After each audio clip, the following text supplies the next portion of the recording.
মোৰ প্ৰিয় দেশবাসী নমস্কাৰ। আজি ২০২৫ বৰ্ষৰ প্ৰথমটো মন কী বাত। প্ৰতিবাৰেই মাহৰ শেষৰটো দেওবাৰে মন কী বাত প্ৰচাৰ কৰা হয়, কিন্তু এইবাৰ আমি এসপ্তাহ আগতেই চতুৰ্থ দেওবাৰৰ পৰিৱৰ্তে তৃতীয় দেওবাৰেই মিলিত হৈছোঁ, কাৰণ অহা সপ্তাহত দেওবাৰৰ দিনাই গণৰাজ্য দিৱস। মই সকলো দেশবাসীক গণৰাজ্য দিৱসৰ আগতীয়া শুভকামনা জনাইছোঁ। বন্ধুসকল, এইবাৰ গণৰাজ্য দিৱস বৰ বিশেষ, কাৰণ এইবাৰ ভাৰতীয় গণতন্ত্ৰ ৭৫ বছৰীয়া হ'ব। সংবিধান প্ৰণয়ন কৰাৰ ৭৫ বছৰ হ'ব। সংবিধান সভাৰ প্ৰতিগৰাকী মহান ব্যক্তিক মই শ্ৰদ্ধাৰে স্মৰণ কৰিছোঁ, যিসকলে আমাক পবিত্ৰ সংবিধান দিলে। সংবিধান সভাত বিভিন্ন বিষয়ৰ দীঘলীয়া আলোচনা হৈছিল। সেই আলোচনাসমূহ সংবিধান সভাৰ সদস্যসকলৰ চিন্তাধাৰা, তেওঁলোকৰ বক্তব্য আমাৰ বাবে এক ঐতিহ্য। আজিৰ মন কী বাতত মোৰ প্ৰয়াস যে কেইগৰাকীমান মহান নেতাৰ কণ্ঠস্বৰ আপোনালোকক শুনাওঁ। বন্ধুসকল, যেতিয়া সংবিধান সভাই নিজৰ কাম আৰম্ভ কৰিছিল, তেতিয়া বাবাচাহেব আম্বেদকাৰে পাৰস্পৰিক সহযোগৰ প্ৰসংগত এক অতি গুৰুত্বপূৰ্ণ কথা কৈছিল। তেওঁ ইংৰাজীতে সম্বোধন কৰিছিল। তাৰ কিয়দংশ আপোনালোকক শুনাইছোঁ। So far as the ultimate goal is concerned, I think none of us need have any apprehensions. None of us need have any doubt. But my fear, which I must express clearly, is this. Our difficulty, as I said, is not about the ultimate future. Our difficulty is how to make the heterogeneous mess that we have today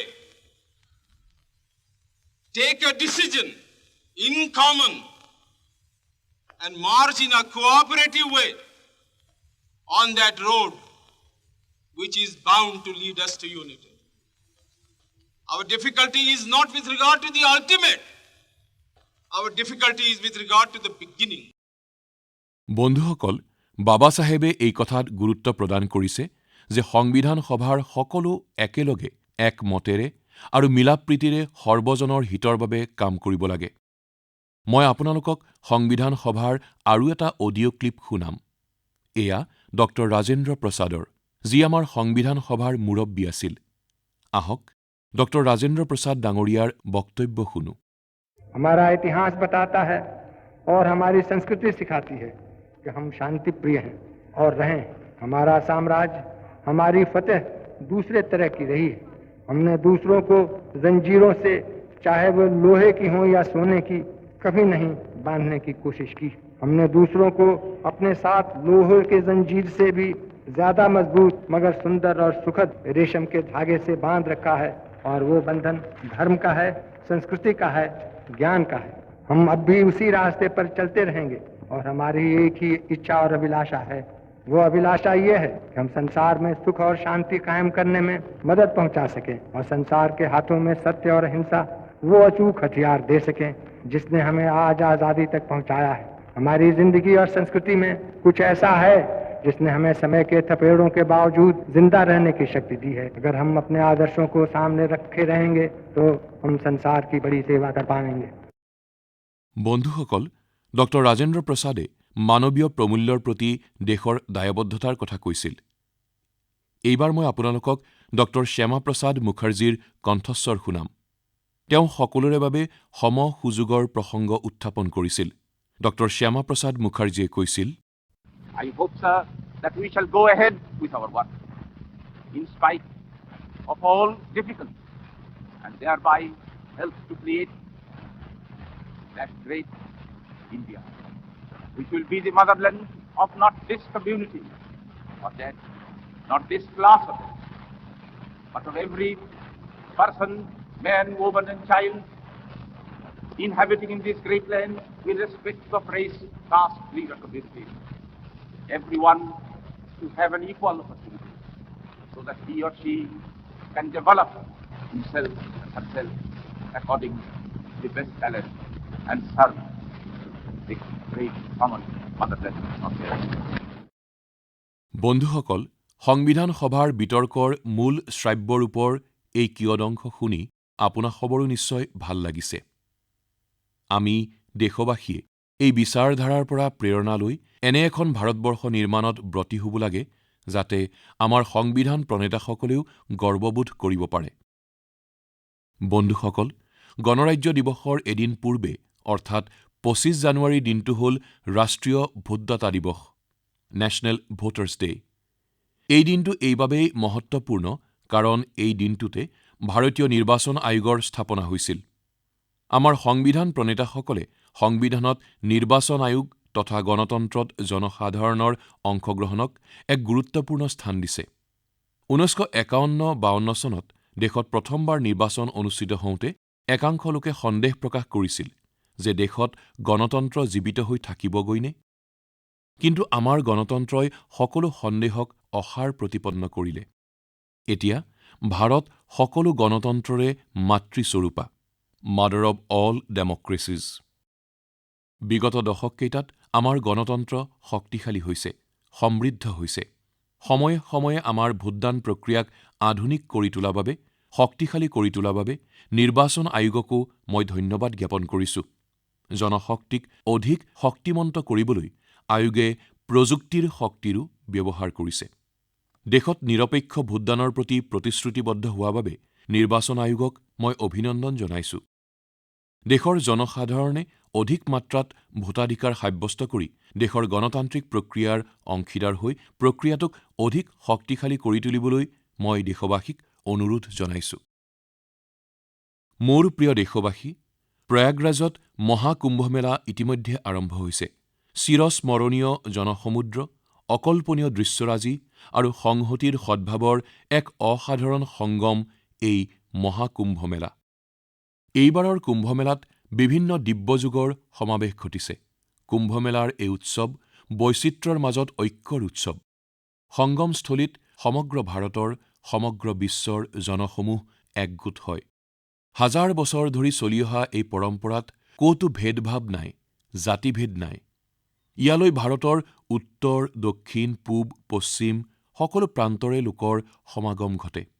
কুম্ভমেলাত ধনী দুখীয়া সকলো একাকাৰ হৈ পৰে। সকলোৱে সংগমত স্নান কৰে, ভোজনশালাত একেলগে ভোজন কৰে, প্ৰসাদ গ্ৰহণ কৰে। সেয়ে এই কুম্ভমেলা একতাৰ মহাকুম্ভ।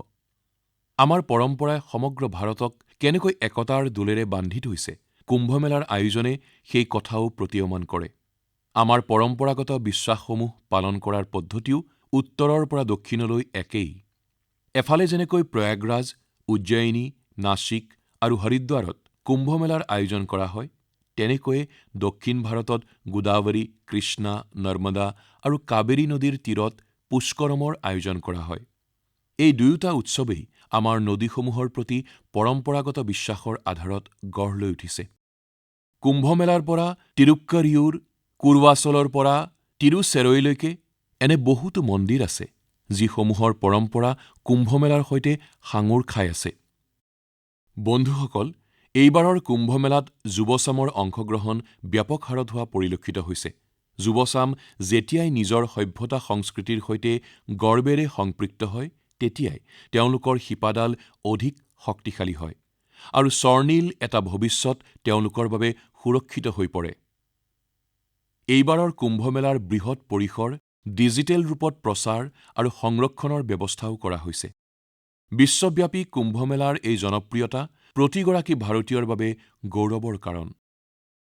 বন্ধুসকল, কিছুদিন আগেয়ে পশ্চিমবংগত গংগা সাগৰ মেলাৰ আয়োজন কৰা হৈছিল।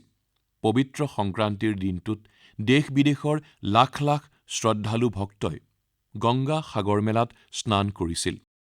কুম্ভ, পুষ্কৰম, গংগা সাগৰ, আমাৰ এই উৎসৱসমূহ আমাৰ সামাজিক মিলামিছা, সদ্ভাৱ আৰু একতা বৃদ্ধি কৰাৰ একোটা উৎসৱ। এই উৎসৱসমূহে আমাক ভাৰতীয় পৰম্পৰাৰ সৈতে সংপৃক্ত কৰে। শাস্ত্ৰত ধৰ্ম, অৰ্থ, কাম আৰু মোক্ষ এই চাৰিওটাত গুৰুত্ব আৰোপ কৰাৰ দৰে আমাৰ উৎসৱসমূহৰ পৰম্পৰায়ো আধ্যাত্মিক, সামাজিক, সাংস্কৃতিক আৰু আৰ্থিক এই কেওটা দিশকে শক্তিশালী কৰি তুলিছে। বন্ধুসকল, এই মাহৰ পুহৰ শুক্লা দ্বাদশীৰ দিনটোতে ৰামলালাৰ প্ৰাণ প্ৰতিষ্ঠাৰ প্ৰথম বৰ্ষপূৰ্তি উদযাপন কৰিলোঁ হওক। যোৱা 11 জানুৱাৰীৰ দিনটো আছিল পুহৰ শুক্লা দ্বাদশী। এই দিনটোত লাখ লাখ ভক্তই অযোধ্যাত ৰামলালাৰ দৰ্শন কৰি আশীৰ্বাদ লয়। প্ৰাণ প্ৰতিষ্ঠাৰ এই দ্বাদশী ভাৰতীয় সাংস্কৃতিক চেতনা পুনঃ প্ৰতিষ্ঠাৰ দ্বাদশী। পুহৰ শুক্লা দ্বাদশীৰ এই দিনটো সেয়ে প্ৰতিষ্ঠা দ্বাদশী ৰূপেও অভিহিত হৈছে।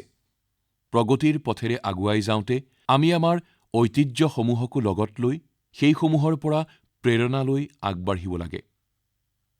মোৰ প্ৰিয় দেশবাসী, 2025ৰ আৰম্ভণিতে ভাৰতে মহাকাশ অভিযানৰ ক্ষেত্ৰতো ঐতিহাসিক সফলতা অৰ্জন কৰিছে। আজি মই গৰ্বেৰে সৈতে ক'ব খোজো যে বেংগালুৰুৰ ভাৰতীয় স্পেচ টেক ষ্টাৰ্টআপ পিক্সেলে নিজাববীয়াকৈ ফায়াৰফ্লাই নামৰ এক ছেটেলাইট কনষ্টেলেশ্যনৰ সফল উৎক্ষেপণ কৰিছে। এই ছেটেলাইট কনষ্টেলেশ্যনটো বিশ্বৰ আটাইতকৈ হাই resolution hyper spectral satellite constellation. এই সফলতাই ভাৰতৰ মহাকাশ প্ৰযুক্তিক আগবঢ়াই নিয়াই নহয়, বৰং আত্মনিৰ্ভৰ ভাৰতৰ দিশতো ই এক বৃহৎ পদক্ষেপ। এই সফলতা আমাৰ মহাকাশ খণ্ডৰ ক্ৰমাৎ বৃদ্ধি পাবলৈ লোৱা শক্তি আৰু উদ্ভাৱনাৰ প্ৰতীকস্বৰূপ। এই সফলতাৰ বাবে মই পিক্সেলৰ সমূহ সদস্য, ইছৰো আৰু ইনস্পেচক সমগ্ৰ দেশৰ হৈ অভিনন্দন জ্ঞাপন কৰিছোঁ। বন্ধুসকল, কিছুদিন পূৰ্বে আমাৰ বিজ্ঞানীসকলে মহাকাশ খণ্ডতে অন্য এক বৃহৎ সাফল্য অৰ্জন কৰিলে। আমাৰ বিজ্ঞানীয়ে ছেটেলাইটৰ স্পেচ ডকিং কৰাবলৈ সক্ষম হ'ল। মহাকাশত দুখন মহাকাশযানৰ যেতিয়া সংযোগ ঘটোৱা হয়, সেই কাৰ্যকে স্পেচ ডকিং বুলি কোৱা হয়। এই প্ৰযুক্তি মহাকাশ কেন্দ্ৰলৈ সামগ্ৰী যোগান আৰু অভিযানকাৰী মহাকাশচাৰীৰ বাবে অত্যন্ত গুৰুত্বপূৰ্ণ। এনেধৰণৰ সফলতা অৰ্জন কৰা ভাৰতবৰ্ষ হ'ল চতুৰ্থখন দেশ। বন্ধুসকল, আমাৰ বৈজ্ঞানিকসকলে মহাকাশত গছপুলি ৰোপণ কৰি সেইবিলাকক জীয়াই কেনেকৈ ৰাখিব পাৰি সেই বিষয়ে প্ৰয়াসো কৰি আছে। ইয়াৰ বাবে ইছৰোৰ বিজ্ঞানীসকলে লিবিয়াৰ বীজ নিৰ্বাচিত কৰিছে। 30 ডিচেম্বৰৰ দিনা পঠিওৱা এই শস্যবীজ মহাকাশতেই অংকুৰিত হৈছে। এয়া এক খুবেই প্ৰেৰণাদায়ক পৰীক্ষা, যি গৱেষণাই ভৱিষ্যতে মহাকাশত শাক-পাচলি উৎপাদনৰ পথ মুকলি কৰিব। ই এইটো কথাকেই প্ৰকাশ কৰে যে আমাৰ বিজ্ঞানীসকলৰ চিন্তা চৰ্চা কিমান সুদূৰ প্ৰসাৰী। বন্ধুসকল, মই আপোনালোকক আৰু এটা প্ৰেৰণাদায়ক প্ৰচেষ্টাৰ বিষয়ে ক'ব খুজিছোঁ। IIT মাদ্ৰাজৰ এক্স-টিম কেন্দ্ৰই মহাকাশত মেনুফেকচাৰিঙৰ বাবে নতুন প্ৰযুক্তিৰ বিষয়ে কাম কৰি আছে। এই কেন্দ্ৰই মহাকাশত 3D প্ৰিণ্টেড বিল্ডিং, মেটেল ফোমছ আৰু অপটিকেল ফাইবাৰ্ছৰ নিচিনা প্ৰযুক্তিৰ বিষয়ে গৱেষণা কৰি আছে। এই কেন্দ্ৰই পানীৰ ব্যৱহাৰ নকৰাকৈ কংক্ৰিট নিৰ্মাণৰ দৰে বৈপ্লৱিক পদ্ধতিবিলাককো বিকশাই তুলিবলৈ প্ৰয়াস কৰি আছে। এক্স-টিমৰ এই গৱেষণাই ভাৰতৰ গগনযান অভিযান আৰু ভৱিষ্যতৰ মহাকাশ কেন্দ্ৰ নিৰ্মাণত সহায়ক হ'ব। ইয়াৰ উপৰি মেনুফেকচাৰিঙৰ ক্ষেত্ৰত আধুনিক প্ৰযুক্তিবিদ্যা প্ৰয়োগৰো নতুন পথ মুকলি হ'ব। বন্ধুসকল, এই সকলো উপলব্ধিয়ে এই কথাকেই প্ৰমাণ কৰে যে ভাৰতৰ বিজ্ঞানী তথা উদ্ভাৱকসকল ভৱিষ্যতৰ প্ৰত্যাহ্বানসমূহৰ সমাধানৰ ক্ষেত্ৰত সঁচাকৈ ভৱিষ্যত দ্ৰষ্টাৰ দৰে কাম কৰিছে। আমাৰ দেশে আজি মহাকাশ প্ৰযুক্তিত নিত্য নতুন সফলতা অৰ্জন কৰিছে। মই ভাৰতৰ বিজ্ঞানী আৰু উদ্ভাৱকসকল আৰু যুৱ উদ্যমীসকলক সমগ্ৰ দেশৰ হৈ শুভকামনা জনাইছোঁ। মোৰ প্ৰিয় দেশবাসী, আপোনালোকে বহুবাৰ মনুষ্য আৰু জীৱ-জন্তুৰ মাজৰ আশ্চৰ্যকৰ বন্ধুত্বৰ ছবি নিশ্চয় প্ৰত্যক্ষ কৰিছে। জীৱ-জন্তুৰ আনুগত্যৰো বহু কাহিনী বোধহয় শুনিছে। জন্তু পোহনীয়াই হওক কিংবা বনৰীয়াই হওক, মানুহৰ সৈতে ইহঁতৰ সম্বন্ধই আচৰিত কৰি তোলে। জীৱ-জন্তুৱে কথা ক'ব নোৱাৰে, কিন্তু সিহঁতৰ আচৰণ, ভাৱ-ভংগীক মানুহে সহজেই বুজি পায়। মৰমৰ ভাষা জীৱ-জন্তুবিলাকেও বুজি পায় আৰু প্ৰকাশো কৰে। মই আপোনালোকক অসমৰ এক উদাহৰণ শ্বেয়াৰ কৰিব খুজিছোঁ। অসমৰ এখন ঠাই হৈছে নগাঁও। এই নগাঁও হৈছে আমাৰ দেশৰ এক মহান বিভূতি শ্ৰীমন্ত শংকৰদেৱৰ জন্মস্থান। এই ঠাই বৰ মনোমোহা। এই অঞ্চল হাতীৰো বিচৰণভূমি। এই অঞ্চলত বহুতো এনে ঘটনা ঘটিছে য'ত হাতীৰ একোটা বিশাল জাকে খেতিপথাৰৰ এক বৃহৎ অংশ নষ্ট কৰি পেলায়। কৃষক চিন্তান্বিত হৈ পৰিল। চৌপাশৰ প্ৰায় 100খন গাঁৱৰ মানুহ পৰিশ্ৰান্ত হৈ পৰিল। পিছে গাঁওবাসীয়ে হাতীবিলাকৰো সমস্যা বুজি পালে। তেওঁলোকে বুজি পালে যে পেটৰ ক্ষুধাৰ বাবেই হাতীবিলাকে পথাৰৰ শস্য নষ্ট কৰে। গতিকে সমগ্ৰ গাঁওবাসীয়ে নিৰ্ণয় কৰিলে যে কিবা এটা কৰিব লাগিব। তেওঁলোকে এটা গোট সৃষ্টি কৰিলে, যাৰ নাম দিয়া হ'ল হস্তী বন্ধু। এই হস্তী বন্ধুৱে ভাবি চিন্তি 800 বিঘামান অনুৰ্বৰ মাটিত নেপিয়েৰ ঘাঁহৰ খেতি কৰিলে। এই ঘাঁহ হাতীৰ অতি প্ৰিয়। ফলত কি হ'ল? হাতীয়ে আৰু শস্য পথাৰৰ ফালে মুখ নকৰা হ'ল। হাজাৰ হাজাৰ গাঁওবাসীৰ বাবে ই সকাহস্বৰূপ হৈ পৰিল। তেওঁলোকৰ এই প্ৰচেষ্টাই হাতীবিলাককো সকাহ দিলে। বন্ধুসকল, আমাৰ সংস্কৃতি আৰু পৰম্পৰাই আমাৰ চৌপাশৰ জীৱ-জন্তুৰ সৈতে শান্তিপূৰ্ণ সহ-অৱস্থান কৰিবলৈ শিকায়। আমাৰ সকলোৰে বাবে এয়া এক সুখৰ খবৰ যে যোৱা 2 মাহত আমাৰ দেশত 2খন নতুন টাইগাৰ ৰিজাৰ্ভ বা ব্যাঘ্ৰ প্ৰকল্প সংযোজিত হৈছে। ইয়াৰে এখন হৈছে ছত্তীশগড়ৰ গুৰু ঘাসীদাস তমোৰ পিংগলা টাইগাৰ ৰিজাৰ্ভ আৰু দ্বিতীয়খন হৈছে মধ্যপ্ৰদেশৰ ৰাতাপানী টাইগাৰ ৰিজাৰ্ভ। মোৰ প্ৰিয় দেশবাসী, স্বামী বিবেকানন্দই কৈছিল, যিজন ব্যক্তিৰ নিজৰ আদৰ্শৰ প্ৰতি উন্মাদনা থাকে তেওঁই নিজৰ লক্ষ্যত উপনীত হ'বলৈ সক্ষম হয়। যিকোনো লক্ষ্যত সফল হ'বলৈ হ'লে আমাৰ উৎসাহ, উদ্দীপনা আৰু সমৰ্পণৰ ভাৱ সবাতোকৈ প্ৰয়োজনীয়। সম্পূৰ্ণ একাগ্ৰতা আৰু উদ্দীপনাৰেহে উদ্ভাৱন, সৃজনশীলতা আৰু সফলতাৰ পথ মুকলি হয়। কিছুদিন আগতে স্বামী বিবেকানন্দৰ জয়ন্তীৰ সময়ত মই বিকশিত ভাৰত যুৱ নেতৃত্ব সন্মিলনত অংশগ্ৰহণ কৰিবলৈ সুযোগ পাইছিলোঁ। ইয়াত মই দেশৰ বিভিন্ন প্ৰান্তৰ পৰা অহা যুৱ বন্ধুসকলৰ সৈতে সময় কটাইছিলোঁ। যুৱক-যুৱতীসকলে ষ্টাৰ্টআপ, সংস্কৃতি, মহিলা, যুৱক-যুৱতী সম্বন্ধীয় আৰু ইনফ্ৰাষ্ট্ৰাকচাৰ জাতীয় বিভিন্ন ক্ষেত্ৰৰ বিষয়ে তেওঁলোকৰ চিন্তা চৰ্চা মোৰ সৈতে ভাৱ বিনিময় কৰিছিল। এই কাৰ্যসূচী মোৰ বাবে অতি স্মৰণীয় আছিল। বন্ধুসকল, কিছুদিন পূৰ্বে ষ্টাৰ্টআপ ইণ্ডিয়াৰ 9 বছৰ সম্পূৰ্ণ হ'ল। এই 9টা বছৰত আমাৰ দেশত যিমানবোৰ ষ্টাৰ্টআপ গঠন হ'ল, তাৰ আধাতকৈও অধিক টাইগাৰ 2 আৰু টাইগাৰ 3 অন্তৰ্ভুক্ত চহৰসমূহত স্থাপন হৈছে। এই কথা জানি প্ৰতিগৰাকী ভাৰতীয়ই গৰ্ব অনুভৱ কৰিব যে আমাৰ ষ্টাৰ্টআপ কালচাৰ কেৱল বৃহৎ চহৰসমূহতেই সীমাবদ্ধ হৈ থকা নাই, বৰং সৰু বৰ চহৰসমূহলৈ, আনকি গ্ৰামাঞ্চললৈও সম্প্ৰসাৰিত হৈছে। আৰু শুনি আচৰিত হ'ব যে সৰু সৰু চহৰৰ অধিকাংশ ষ্টাৰ্টআপ আমাৰ যুৱতীসকলৰ দ্বাৰা পৰিচালিত। যেতিয়া আমি শুনিবলৈ পাওঁ যে আম্বালা, হিছাৰ, কাংগ্ৰা, চেংগলপট্টু, বিলাসপুৰ, গোৱালিয়ৰ আৰু ৱাছিমৰ দৰে চহৰ ষ্টাৰ্টআপৰ কেন্দ্ৰ হৈ পৰিছে, তেতিয়া মন আনন্দেৰে ভৰি উঠে। নাগালেণ্ডৰ দৰে ৰাজ্যত যোৱা বছৰ ষ্টাৰ্টআপৰ পঞ্জীয়নৰ ক্ষেত্ৰত 200%তকৈও অধিক বৃদ্ধি হৈছে। Waste management, non renewable energy, biotechnology আৰু লজিষ্টিক্স আদিতেই অধিক সংখ্যক ষ্টাৰ্টআপ জড়িত হোৱা দেখা পোৱা গৈছে। এইবিলাক গতানুগতিক ক্ষেত্ৰ নহয়, কিন্তু আমাৰ যুৱ বন্ধুসকলে কনভেনশ্যনেল ছেক্টৰতকৈও আগলৈ চিন্তা চৰ্চা কৰি সফলতাৰ মুখ দেখিছে। বন্ধুসকল, 10 বছৰ পূৰ্বে কোনোবাই ষ্টাৰ্টআপ ক্ষেত্ৰৰ ফালে যাবলৈ ইচ্ছা প্ৰকাশ কৰিলে তেওঁ ককৰ্থনা বা নেতিবাচক বাক্যবাণৰ দ্বাৰা বিদ্ধ হ'বলগীয়া হৈছিল। কোনোবাই এনেকুৱা প্ৰশ্নও কৰিছিল যে আচলতে এই ষ্টাৰ্টআপ বস্তুটোনো কি? কোনোৱে কৈছিল এইবোৰ কৰি লাভ নাই। কিন্তু এতিয়া চাওক, এটা দশকতে কিমানখিনি পৰিৱৰ্তন আহি পৰিল।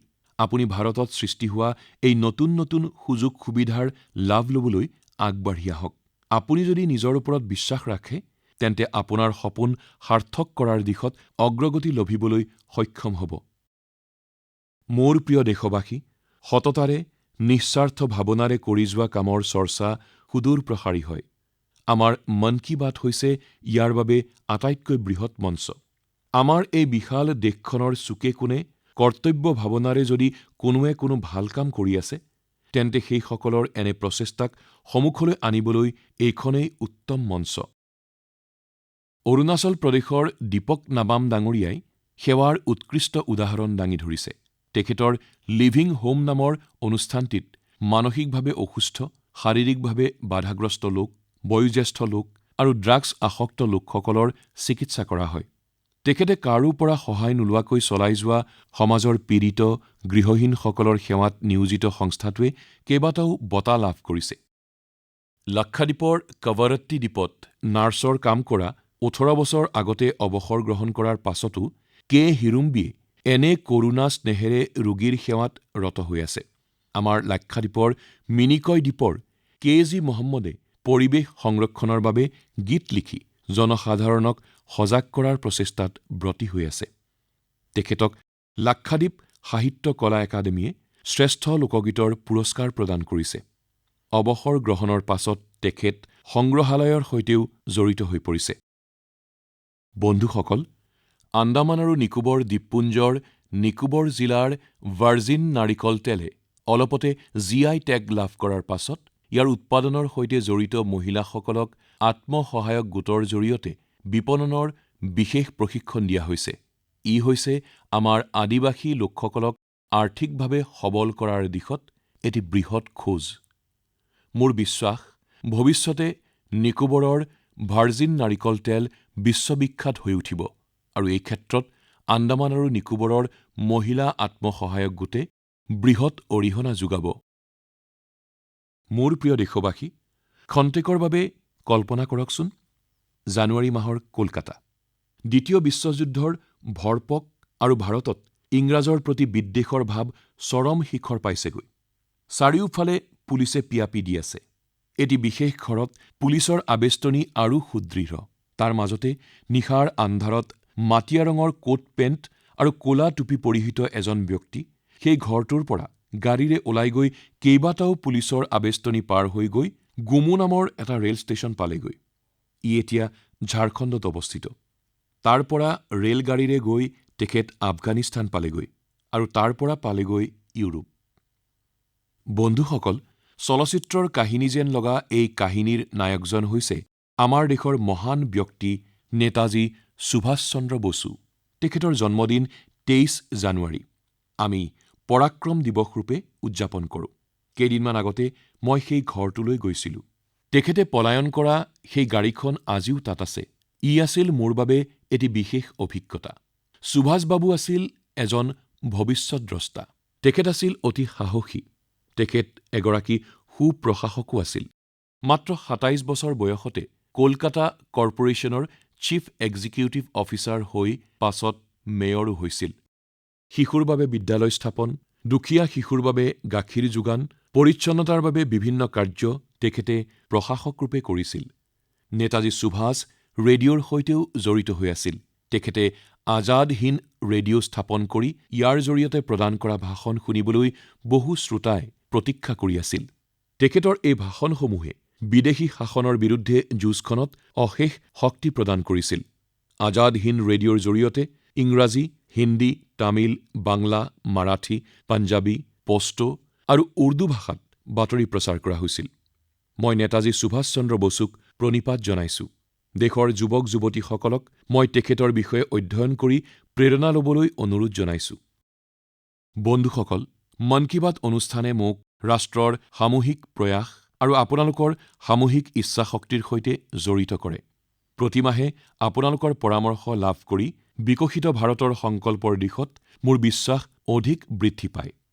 আপোনালোক আটাইয়ে নিজৰ নিজৰ কাৰ্যৰ জৰিয়তে ভাৰতবৰ্ষক সৰ্বশ্ৰেষ্ঠ কৰি তোলাৰ প্ৰয়াস চলাই যাওক। এইবাৰৰ মন কী বাত ইমানেই। অহা মাহত আপোনালোকক পুনৰ লগ পাম ভাৰতবাসীৰ সংকল্প আৰু সিদ্ধিৰ ন কাহিনীৰ সৈতে। ধন্যবাদ। নমস্কাৰ।